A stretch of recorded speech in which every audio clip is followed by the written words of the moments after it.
Imtiaz, P V അൻവറിനും Trinamool കോൺഗ്രസിനും ഇപ്പോഴുള്ള പ്രതീക്ഷ ഈ അവസാന ദിവസങ്ങളിലെങ്കിലും UDF ഘടകകക്ഷിയായി എടുക്കും എന്നുള്ളതാണോ? ഇനി ഘടകകക്ഷിയാക്കിയില്ലെങ്കിലും അസോസിയേറ്റ് ഘടകകക്ഷി പോലെയുള്ള നേരത്തെ പറഞ്ഞൊരു പ്രപ്പോസലാണത്. അതുപോലെയുള്ള കാര്യങ്ങൾക്ക് സമ്മതമായിരിക്കുമോ അൻവറിനും തൃണമൂലിനും?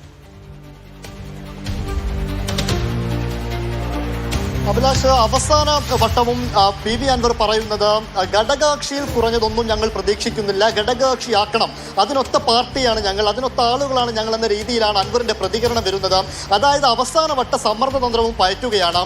ഈ സമ്മർദ്ദതന്ത്രം പയറ്റിയിട്ട്, അതായത് മത്സരിക്കുമെന്ന സമ്മർദ്ദം പയറ്റിയിട്ടും UDF എടുത്തില്ല എങ്കിൽ അൻവർ ഒരു പക്ഷേ മത്സരിക്കേണ്ടി വരും. അതൊന്നെങ്കിൽ അൻവർ മത്സരിക്കേണ്ടി വരും, അതല്ലെങ്കിൽ തൃണമൂലിലെ ഏതെങ്കിലും ഒരു സ്ഥാനാർത്ഥിയെ നിലമ്പൂരിൽ മത്സരിപ്പിക്കേണ്ടി വരും. അത് തൊട്ട് എന്താണ് അൻവറിന്റെ രാഷ്ട്രീയ ഭാവി എന്നത് വലിയൊരു ചോദ്യചിഹ്നമായി മാറുന്ന മണിക്കൂറുകളാണ് ഇപ്പോൾ നമുക്ക് മുൻപിലുള്ളത്.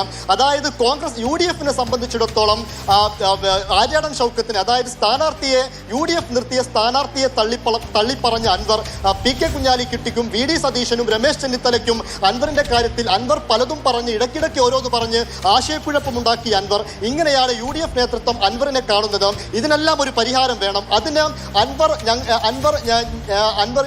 UDF പറഞ്ഞത് അനുസരിക്കാം, അസോസിയേറ്റ് മെമ്പർ എന്ന കാര്യം ഞങ്ങൾ അനുസരിക്കാം, ആര്യാടൻ ഷൗക്കത്തിനെ പിന്തുണയ്ക്കുമെന്ന് പറഞ്ഞാലുടൻ ഞങ്ങളുടെ UDFന്റെ ഭാഗമായി മാറാമെന്ന കാര്യമാണ് എന്തായാലും UDF മുന്നോട്ട് വെക്കുന്നത്. അൻവർ അവസാന വട്ടവും സമ്മർദ്ദം ചെലുത്തുകയാണ്. അതായത് അൻവർ പറയുന്ന പോലെ കാര്യങ്ങൾ നടക്കണമെന്നിടത്തേക്ക് കാര്യങ്ങൾ എത്തുകയാണ്. എന്തായാലും ഈ കാര്യത്തിൽ ഇംതിയാസ്, VD സതീശൻ വളരെ സ്ട്രോങ് ആയിട്ടുള്ള നിലപാടെടുത്തിട്ടുണ്ട്. യുവ നേതാക്കൾ അടക്കമുള്ള പല ആളുകൾക്കും അൻവറിന്റെ സമ്മർദ്ദത്തിന് വഴങ്ങരുത് എന്ന അഭിപ്രായമുണ്ട്.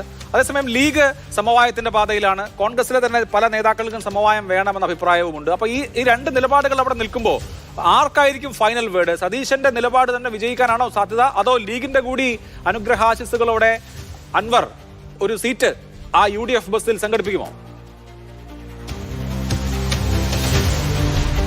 തീർച്ചയായിട്ടും VD സതീശനെ ഒരിക്കലും ഒറ്റപ്പെടുത്തിക്കൊണ്ടുള്ള ഒരു കാര്യത്തിലേക്ക് ഇനി പോകില്ല എന്ന് തന്നെ വേണം കരുതാൻ. കാരണം അൻവർ പലതും പറഞ്ഞപ്പോൾ സതീശൻ വേഴ്സസ് അൻവർ ഒരു ഫൈറ്റ് വന്ന സമയത്ത് തന്നെ രമേശ് ചെന്നിത്തലയും PK കുഞ്ഞാലിക്കുട്ടിയും PMA സലാം അടക്കമുള്ള നേതാക്കളെല്ലാം, KC വേണുഗോപാൽ അടക്കമുള്ള നേതാക്കൾ വന്ന് പറഞ്ഞത് UDF ഒറ്റക്കെട്ടായ ഒരു തീരുമാനമെടുക്കും, ആരെയും സതീശനെ ഒറ്റപ്പെടുത്താൻ ഒരിക്കലും സമ്മതിക്കില്ല എന്നാണ്. ഇന്ന് PK കുഞ്ഞാലിക്കുട്ടിയെ കണ്ടപ്പോൾ പോലും പറഞ്ഞത് ലീഗ് ഒരിക്കലും അൻവറിന് വേണ്ടി ഇനി മധ്യസ്ഥത വഹിക്കുകയോ അൻവറിന് വേണ്ടി കോൺഗ്രസിൽ സമ്മർദ്ദം ചെലുത്തുകയോ ഇല്ല.